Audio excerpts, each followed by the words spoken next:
Hello, everyone. Welcome back to SALT Talks. My name is Joe Aletto, and I'm the production manager of SALT, which is a global thought leadership forum and networking platform encompassing finance, technology, and geopolitics. SALT Talks is a series of digital interviews with the world's foremost investors, creators, and thinkers. Just as we do at our global SALT events, we aim to empower big, important ideas, as well as provide our audience a window into the minds of subject matter experts. We are really excited today to welcome Brian Stelter to SALT Talks. Brian is the anchor of Reliable Sources, which examines the week's top media stories every Sunday at 11 a.m. Eastern on CNN, as well as the Chief Media Correspondent for CNN Worldwide. Prior to joining CNN in November of 2013, Stelter was a media reporter at the New York Times, where he covered television and digital media for the Business Day and Arts section of the newspaper. He was also a lead contributor to the Media Decoder blog. Stelter published the New York Times best-selling book, Top of the Morning, Inside the Cutthroat World of Morning TV, about the competitive world of morning news shows. He is a consultant on Apple's drama, The Morning Show, which is inspired by this book. He was featured in the 2011 documentary Page One, Inside the New York Times, directed by Andrew Rossi. He was also named to Forbes magazine's 30 Under 30 media for 3 consecutive years. If you have any questions for Brian during today's talk, please enter them in the Q&A box at the bottom of your video screen. And now I'll turn it over to Anthony Scaramucci, who's the founder and managing partner of Skybridge, as well as the chairman of SALT, to conduct today's interview.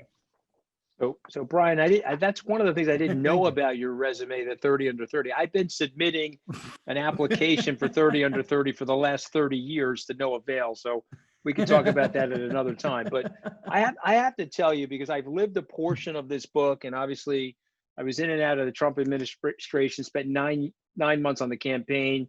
Yeah. Full disclosure, was a paid presenter on the Fox News channel, where I was the host of that's in the Wall book. Street Week. That's right. And I got to tell you, I loved reading the book. It was very clarifying to me. We're going to get into the book in a second. But for those of us that are getting to know Brian Stelter away from the television, away from reliable sources, and you're reporting on CNN, tell us something about yourself that we couldn't find on a Wikipedia page. How'd you grow up? Why'd you get into this? Why did you take this arc in terms of a career? Well, I've always been a news junkie, but that's probably on Wikipedia. So I'm thinking of something that's not on Wikipedia. I'm also a big weather junkie, a big weather nerd. I was just talking about this with my wife, Jamie, the other day, because when Hurricane Sally was coming ashore, there's a part of me that wants to go out and be that correspondent that's getting blown around in the wind and the rain. And I did do it once before. I was on the Weather Channel once doing this. And I was rewatching the video recently and showing it to my daughter and saying, Daddy wants to go do that someday, which just speaks to my obsession with news and my love for news. You know, I want to be wherever that story is. And when it comes to Fox News, they've got great hurricane correspondents. They've got great people who go out and stand in the storm and tell you what's going on, just like CNN does. But one of the differences with Fox is that they don't value and respect the news division the way that CNN does. So that's one of the many reasons I think that I was interested in writing about Fox, is how the place has changed. But look, whether it's Fox or CNN or Weather Channel, I think it'd be fun to go out and do that someday. I guess that's something people don't know about me. I'm a big weather junkie, big weather nerd. And in general, just like obsessed with how the news works and doesn't work, right? And you probably know better than I that what is written, what is perceived, what is covered on air, it's not always reflective of what's really going on. And that's a challenge for us in the media to try to get it right, be more careful, more right, and get to the truth every day. So I'm going to hold the book up for everybody. The book is called Hoax. It's a international bestseller, and it is a riveting account of what is going on at Fox, but also an account of what's going on in the age of mass information. So I want to ask you something intellectually first, then we'll talk a little bit about the book. I would have thought with the proliferation of blogging, social media, the proliferation of media itself, we would have had more accuracy in the facts. Man, did I get that wrong. We have way more distortion of the facts, way more real fake videos, way more, I don't like calling it fake news, but you get the point that there's a distortion happening. There's almost like a prism that, depending on where you're coming from and what segment of the population you're coming from, you're seeing the news through that distorted prism. Can you explain sociologically or from a commercial perspective why you think that evolved in this era? Well, certainly the internet changed everything. The internet enabled all of us to be our own publishers. It allowed me to create a blog and then get hired by the New York Times and then get hired by CNN. So there's these incredible benefits from having this healthier, more diverse media ecosystem. However, the algorithms and the other tools that we use to navigate and get through this internet universe are primed to encourage sensational, crazy, outrageous content. And we see more and more bad faith actors play into those extremes, especially on the right, especially, in this narrative that Trump is always right and everything else is fake. All the news is fake, or it could be a hoax. And that's part. So I say it's partly gained by algorithms, but it's partly about human desires to hear a simple, consistent narrative or story, right? I think what Trump and his media allies do is they tell a pretty powerful story over and over again, although it has a lot of holes in it and doesn't really add up. It's a story about the deep state. It's a story about white victimhood, about grievance politics, about up the world all against Trump. And this is a story that Fox tells every day, and it's a really compelling story, although it doesn't really add up. And by telling that story, they are excusing so many of the president's errors and mistakes and misrepresentations, and they are defending the indefensible. When the president retweets someone saying that Joe Biden's a pedophile, that should be called out by all good people. And yet it's not, because we're in these alternative universes and so tribal. And I do think the internet has a lot to do with that increased polarization. So the subtitle of your book is The Dangerous Distortion of the Truth. You write in the book, and I don't want to give the book away. The book is such a powerful read, and I don't need to demonstrate to you that I read the book. We could have that conversation after. You already did, actually. Salt talk, yeah. But I just have to tell you that it's a phenomenal book. Thanks. And I don't want to give it away because I want people to read it. But we both know that the Fox News organization, President Trump himself was a fan of it.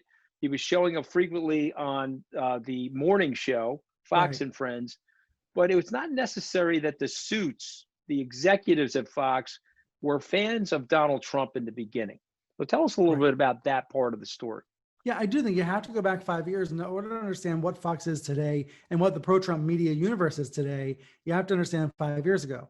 Fox is now the beating heart of the pro-Trump media world. Fox is like, it pumps out blood that goes all throughout the body, and influences the Breitbarts and the Daily Callers and influences the president. It's like the beating heart. But it was not always that way. In 2015, Rupert Murdoch was deeply critical of Donald Trump, said, when is he going to stop embarrassing his friends in the entire world? Roger Ailes was skeptical of Trump. He saw Trump was a great television performer, but Ailes kind of wanted Jeb Bush. He was a Bush guy in the beginning. So there was this dissent or this skepticism about Trump, but there was also this sense early on that the Fox audience was pulling for Trump, that the Fox base was Trump's base, that there was this alliance of sorts, or this overlap of sorts. And there was this fear of ticking off the Trump Fox base and having those viewers start to go elsewhere. So there's been this kind of Trump takeover of Fox that didn't happen overnight, didn't happen right away, didn't happen all in one fell swoop, but it happened. And it happened because it's what the audience wanted. It's because there was a lack of clear leadership after Ailes was forced out. It's because that's what the commercial incentives were, the commercial imperatives were. It's incredibly profitable to be the nation's pro-Trump network. It is also incredibly misleading sometimes. And it was dangerous when the pandemic started, when the channel was downplaying the virus. So, I think those commercial incentives are really critical to the story about why the network gradually came under Trump's spell. Well, but you were there at the time. Am I getting that right? I mean, you were there. No, I think you're getting it right, but I'm gonna make an admission now, which doesn't reflect well on me. I think what happens is you're in that echo chamber and you're in the ecosystem, and you're not fully picking up the reality distortion until you leave the echo chamber in the ecosystem. And that's why I said to you, and I'm going to give it away now, of all the sentences in this book, on Oh. page 121, Yeah. the sentence which is quintessential, and it really resonated with me, Brian. It says here on the bottom of the page, it says, Yeah. Carl Cameron just couldn't take it anymore. And I think that is a resonance of what's going on as it relates to President Trump, as what's going on as it relates to Fox News, and what's going on in the society right now. It's not clear to me that the society wants to be this divided. And since you talk about it, I'll address it here. Roger Ailes had this unstinting message. He grew up in Warren, Ohio. He has this hagiography of America. This is the happy days America of Arthur Fonzarelli and Richie Cunningham. And it's a Midwestern America. And he wanted to sort of reclaim that for America. And there's a tribal perspective of that, because, you know, the great irony is you're shooting the light through that prism, and you're shooting it on the wall, and you're presenting an America, frankly, that never existed.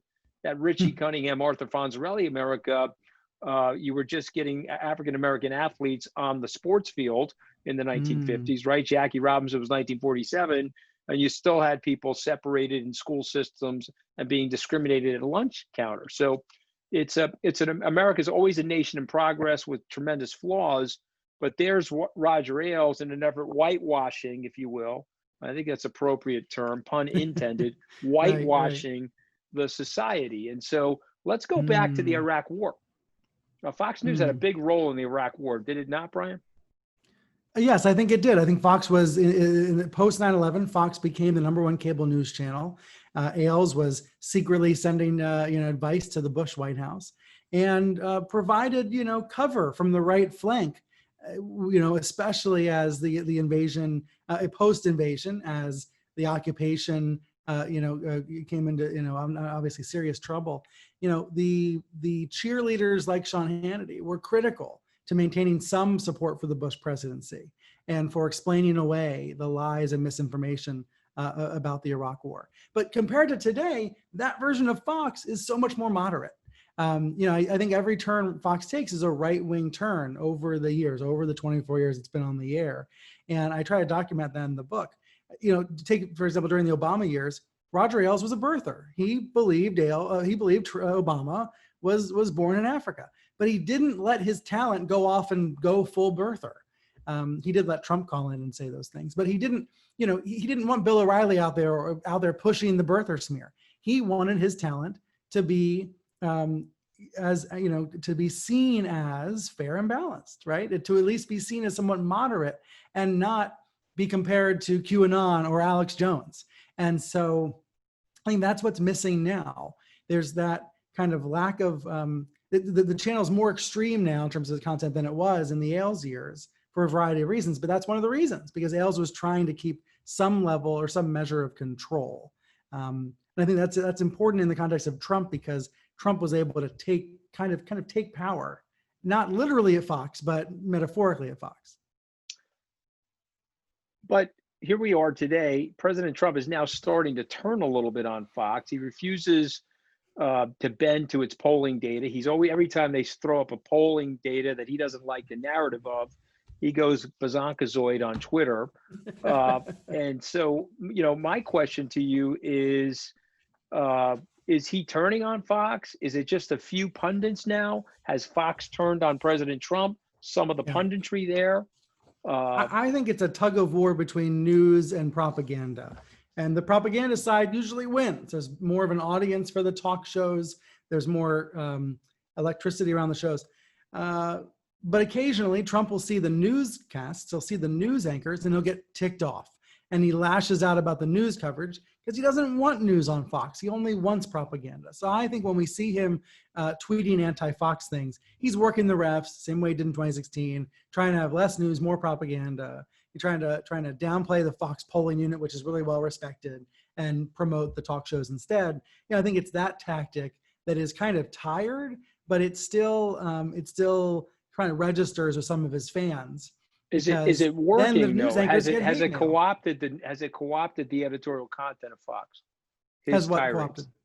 I think Twitter tyrants. people are very aware of it at Fox. I mean, the real reason why I wrote Hoax is because I was hearing from so many sources at Fox who are frustrated by the network and what's happened and how Trump feels like he's in charge or how he's hijacked the network in some ways. And what a lot of those staffers said was the incentive structures are all wrong. So if you're a news anchor or a correspondent at Fox and you just want to report the news, and oftentimes the news is about Trump's chaos and scandals and controversies, you feel you can't do that. You feel pressure. You feel powerless is really the word. You feel powerless to do that. The news feels suffocated at Fox and the propaganda feels promoted. And there's some really specific examples of that. Carl Cameron, who's on the record in the book talking about how, the newscast didn't really want packages. They didn't really want reports. They'd rather just have conversations with panels. And by the way, Fox is not the only network where that's true sometimes, but it's very true at Fox, according to Cameron. I have other correspondents in the book who said, they all had their I can't take it anymore moments where, they don't want to be on there defending child separations. They don't want to be on there defending Trump's comments about Charlottesville. So these different people at Fox had these breaking points. And the ones who stayed, either they agree with everything that's happening, or they fear they can't find a job elsewhere, or they want to make the place better from the inside. So there's all these incentives for staying as well. So have you ever thought about working at Fox in your illustrious career? Has that ever come up?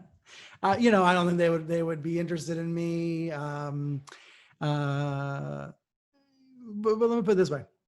I think anybody at Fox who, if you could have an hour that's devoted to fact checking and debunking a lot of the nonsense that's in prime time, I turn on Fox and Friends, and most mornings the narrative is like this: the cities, there's violence in the cities, and of course that's true. Crime is up in some areas, including in New York City.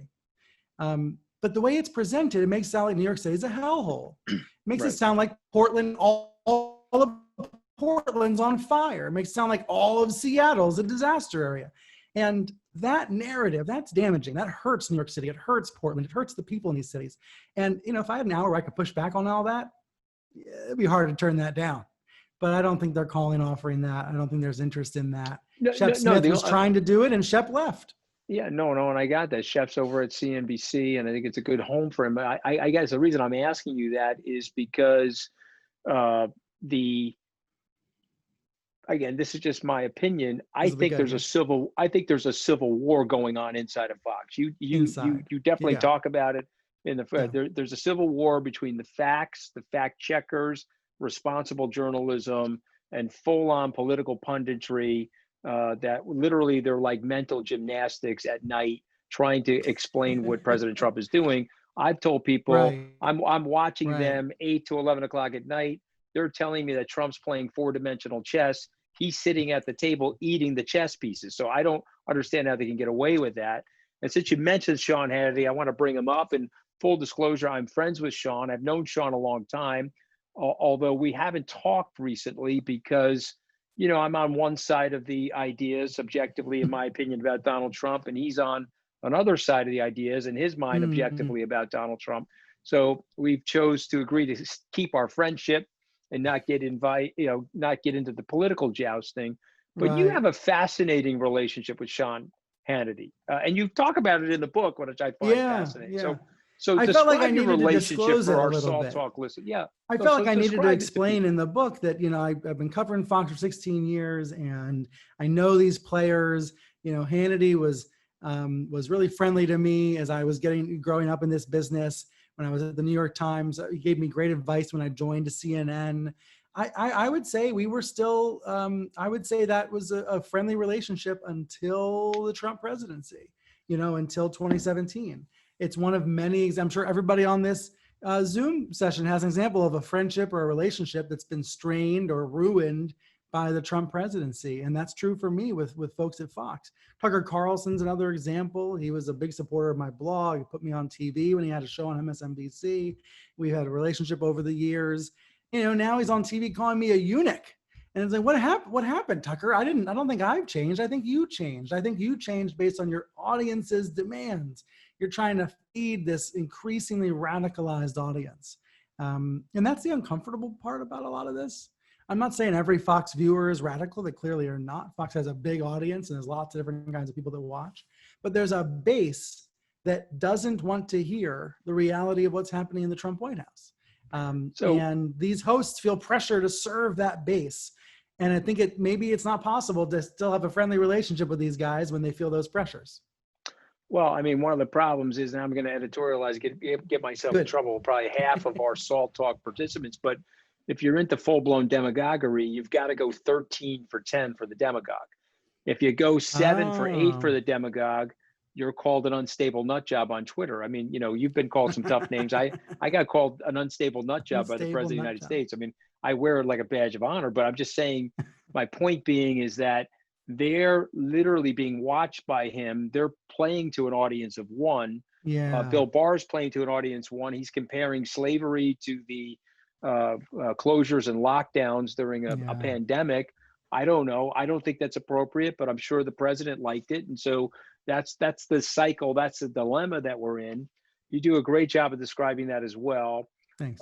You say something interesting about the president. I want you to react to this. You say that he's not going to be confused as a great orator, but his simplified style of communication is resonating. So what do you think makes him effective as a communicator and a politician? Describe for our listeners the essence of how he became this successful. Well, I think we have to appreciate what does work and learn from it. And I'm surprised that more candidates haven't learned from what some of Trump's techniques. His ability to tell stories. Usually this is a version of the same story at every rally, but it's a storytelling mechanism. It's an attempt to bring people to his side by involving them in his stories. It's obviously the repetition of certain simple slogans over and over again. We all know that, like build a wall. That's obvious. But I think I think where I sometimes think I've fallen down on the job is not try to meet people where they are and say, I see what's appealing. I see some of the reasons why either Trump's appealing or a Democratic candidate's appealing. Like, I see it. Let me meet you halfway and then talk about it. Same with Fox. I see what's appealing about Fox and the way it's produced and the topic selection, the choice of narrative. Like, as a viewer, I get it. I watch a lot of it. I understand why it's appealing. Let me meet you halfway, and then let's talk about why it's discouraging that they misinform Trump and then he misinforms the country and why that's a bad thing, but that I can see the appeal of the show. It's almost, Trump leads a hate movement against the media. And I'm not saying we need a love movement, but we might need something like that gets us a little more connected to our common humanity. That's way too fantastical, isn't it, Anthony? So, unless something crazy happens to the institutions of our democracy, the Trump era is going to end in 100 days, or it's going to end in 4 years plus 100 days. And so what happens to the Trump acolytes, and what happens to the future of Fox News in a post-Trump world? It's a big question, and it's being debated inside Fox. Will he launch his own network? Will he will he try to rival Fox? I think the answer is no. I think that's a lot harder to do than people appreciate. But I wonder if he'll be on the radio. I wonder if he'll want a radio show if he loses the election. I wonder if he'll want a show on Fox. I wonder how much audience there would be for someone who's branded a loser after having a winning brand for decades. I think Fox will be just fine in any of those scenarios because the channel is more anti-Democrat than it is pro-Trump. It's more anti-Biden than it is pro-Trump. But I saw Leon in the Q&A said, is Fox afraid if he loses, he'll start a competing network? I don't know if people are afraid, but there's definitely some concern about it. People talk about it as a possibility. They wonder if it would happen. And certainly folks close to the Murdochs have talked about this and gamed out those scenarios too. So why don't we do that? Let's go to some of the Q&A, Joe. We've got a lot of questions populating. Some of these are quite interesting. Absolutely do. This is a very active Q&A, which is what we had expected. So this is great. I was just peeking over there. That's why I brought it up. Yeah, no, I love it. That keeps bringing them back, Brian. Okay, the fact that we answer all their questions when they come on.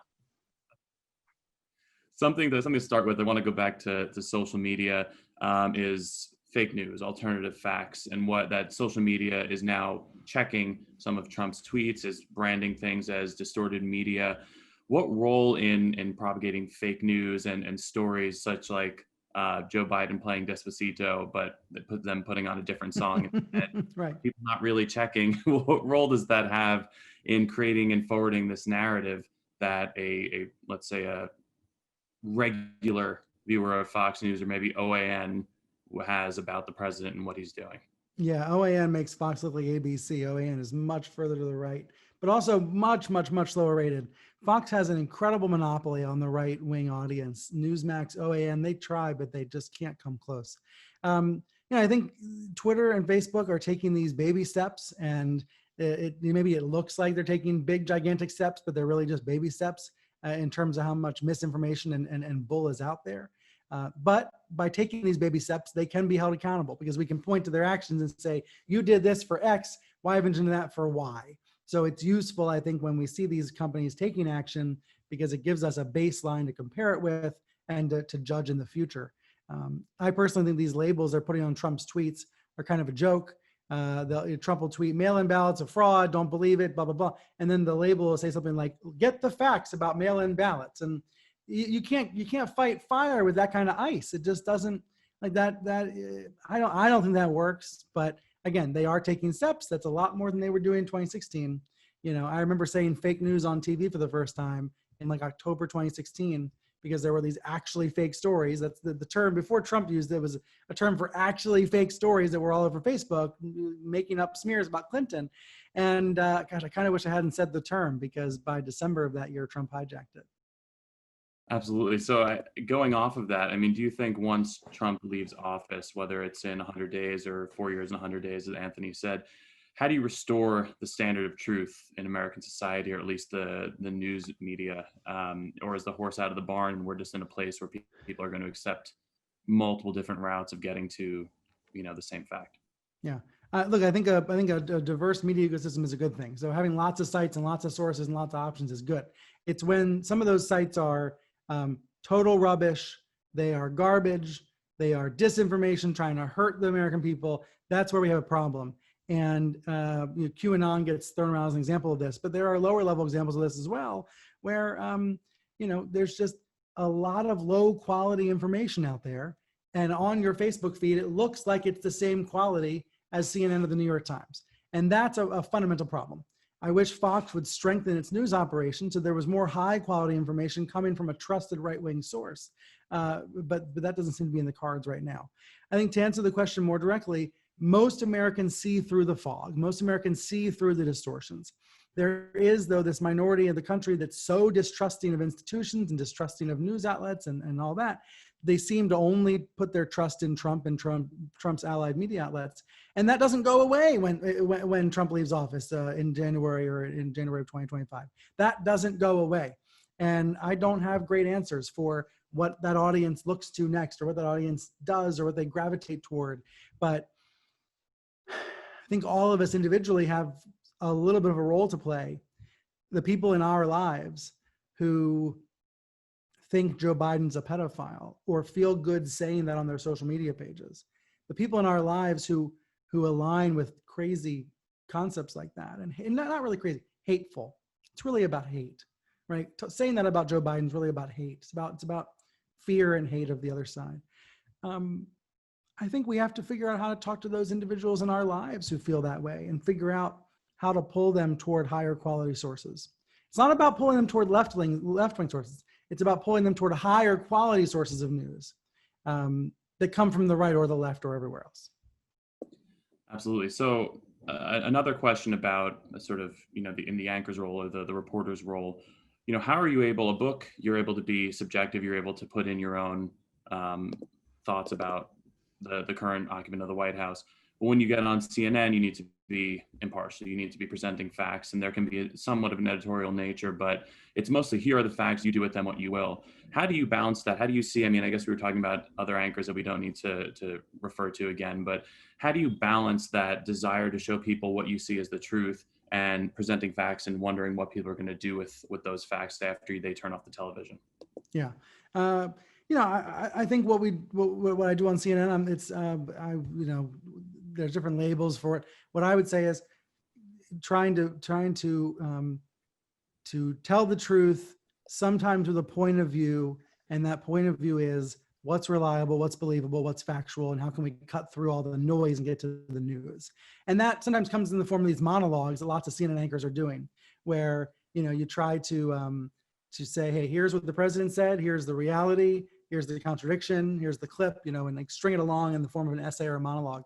We're doing a lot of those on TV, and sometimes I hear from viewers say it's opinion, and I say it's not opinion. It's not based on feelings, and we're not pushing to endorse a policy. This isn't about the earned income tax credit or about abortion rights. We're not lobbying for policy positions. We're just talking about decency and truth and democracy, and that I think is perfectly fair for news outlets to speak about and push for truth and honesty in politics. That's not partisan. So I think that's what we should be doing, and we keep doing, is pushing for that. Absolutely. So we actually had a question come in from someone who was a previous Salt Talk guest, piggybacking off of this. So if you launched your own Brian Stelter news organization, whatever we're going to call it, how would you combat the current dangers of information, lies, propaganda? Would you have a segment like that where you start off with a monologue, or what would that look like for you? Right. Depends on the medium, I suppose, if it's online or on TV or elsewhere. I think I think we should root this in what the audience wants. The question you'd ask is, what does the audience want and need? I don't know about you all, but most people in my life don't know what the heck to believe. They see all sorts of smears and crazy things on the internet, and they want to be guided toward reliable sources, of information. So I think in that scenario, calling it like it is essential. When the president has a great victory, we should call that what it is. But when he lies about Joe Biden, we should call that what it is. Maybe call it what it is a good brand name for a news outlet. I don't know. But I think that kind of personal connection where you can call it out what it is, I think that's appealing. I think that's what the audience wants. And then the other thing I would say is provide primary source material. Provide the evidence so people can see it for themselves, so that they're not believing me or believing anybody else. They're believing their own eyes. One of the worst things Trump's done is to try to get people not to believe their own eyes. He's told people that everything could be a hoax, and that's done damage. It's going to take time to repair, but we can repair it by bringing people to their own to the own original data and see the proof for themselves. Yeah, I remember that. It was very 1984 when that quote came up. Right. So turning to COVID quickly, I know we're bumping up against time, but so Fox followed largely the president's script and downplaying the seriousness of COVID-19, I guess, until the Woodward tapes came out. But pre-Woodward, we're pretty much in lockstep with the president and what he was saying about the pandemic. What are other examples of situations where the inability of the American people to trust the president and the most watched news outlet in the country could lead to major problems? Are there, past examples of this or things that you see potentially in the future? Yeah, the pandemic's the strongest, and in some cases the worst example, because it's the most painful example. It's a life and death example. There's a lot of blame to go around for what went wrong in February and March, and I say that very clearly in the beginning of Hoax. A lot of blame to go around with mayors and governors and others, and other media outlets even. But Fox had the biggest cable platform, and Trump had the biggest presidential platform. And so by downplaying the pandemic, by making it seem political, not medical, that did real damage. I think there are other examples in the book from earlier in the Trump presidency of times when he gets misled by Fox and he leads the country, and that hurts everybody. One example is, when we end up having a government shutdown driven largely by right-wing media demanding Trump take a firmer stance on the border wall. There's even, if you look back in 2017, the seeds of the Ukraine scandal, which led Trump to be impeached, are sown on Fox. They are kind of laid out and Fox and then farmed years later. So there's been a bunch of these examples of times when Fox is trying to help Trump, but they're actually hurting Trump, and or by following his script and downplaying the pandemic, hurting their own viewers. And by the way, that's not coming from me. That's coming from staff inside Fox who said things like, what we did was hazardous to our viewers. What we did was dangerous. These were like kind of whistleblowers inside who were saying this went really wrong. And that's why the book is called Hoax. We were going to call this Wingmen because Trump has lots of wingmen at Fox. But when Trump and Hannity used the word hoax by decrying the Democrats' politicization of the virus, we named the book Hoax for that reason. You were dying to call it wing nuts, but your editor told you couldn't call Actually, it wing nuts. John Brian. Avlon wrote a book called Wing Nuts, and I couldn't do Wing Nuts. Wingmen is what I think John. he has. I remember John's book. And by the way, like if those wingmen were giving him the highest quality information, challenging him with new perspectives, challenging his priors, like there wouldn't be a book to write. But because what happens is Fox and Friends puts up a banner that's full of crap, and the president reads it and then tweets it and then spreads it across the country. That's really the heart of the problem, I think. So some of the questions that have come in, I'm trying to distill them because we are running out of time. But there's a few questions about CNN, and obviously the right is critical of CNN. The president is critical of CNN. What do you say to the critics of CNN? I say that CNN has its flaws, and I like being called out for them. And I like when people email me. I'm at bstelter@gmail.com, because I think it's good for to hear from viewers and hear their feedback and hear what we can do better. But I just think there's something fundamentally different between what Fox does and what all other networks do. And the differences include childish name calling, deflections and distortions from the biggest story of the day, those sorts of tactics that I think, whataboutism on a grand scale, those sorts of tactics that they weren't always in play at Fox. They become more obvious these days, and they distract from what's really important. I'll give you an example. I think CNN's done a great job of putting up on screen the COVID data, making sure COVID is front and center in the news. Fox covers the story a lot less.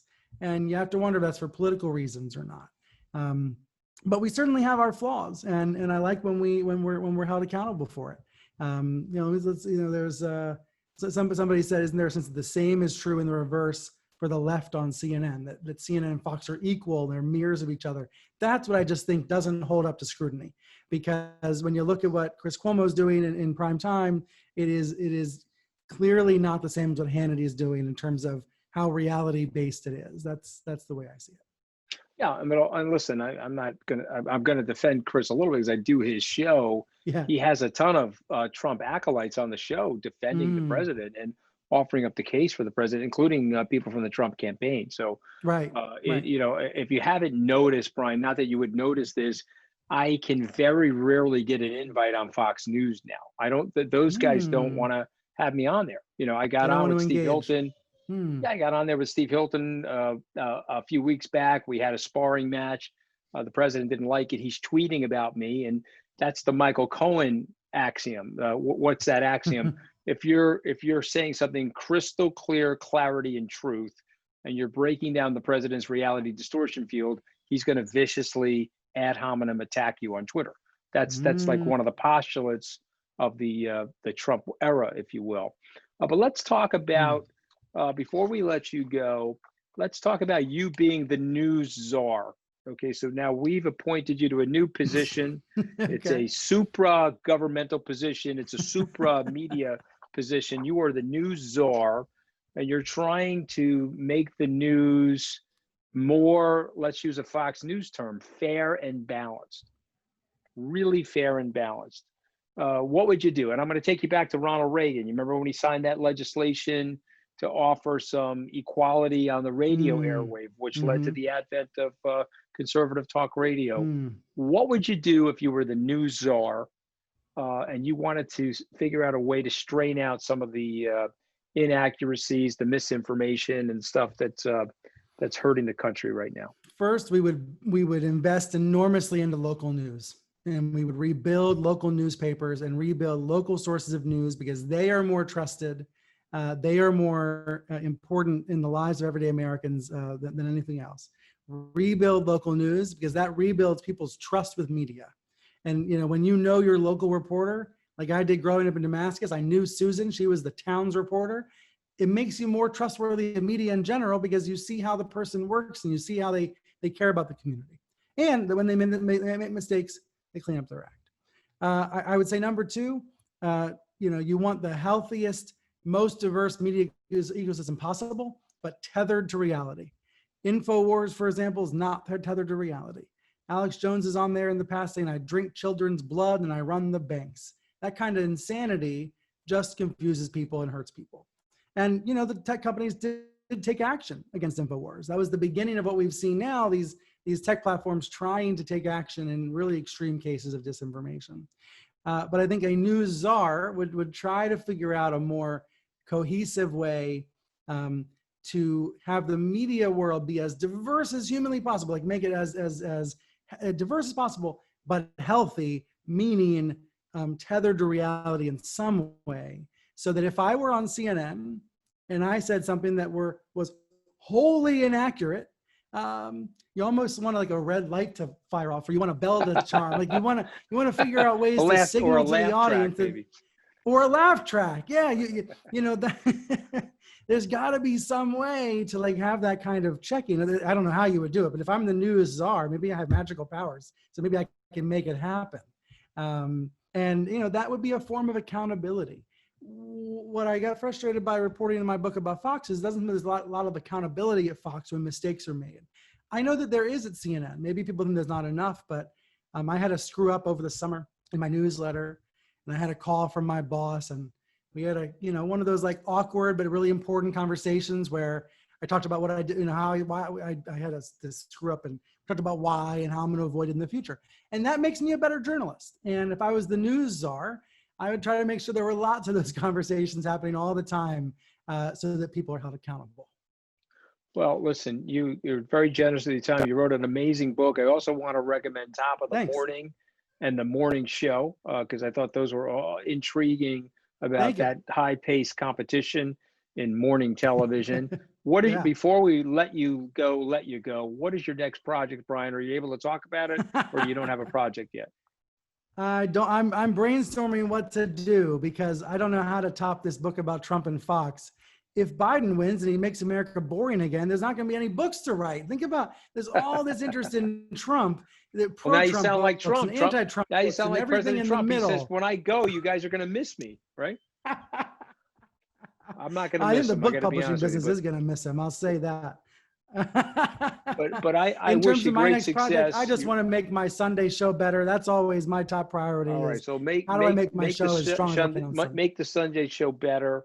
I'm certain that's going to happen. I watch it every Sunday. It's on my DVR. Thanks. That's reliable sources at 11 a.m. on CNN and CNN International. Ladies and gentlemen, Brian Stelter. But Brian, thank you so much for joining us. Thank you. Thanks, everybody. We'll have this up on our website and so forth. And really enjoyed your book. Fantastic work. Awesome.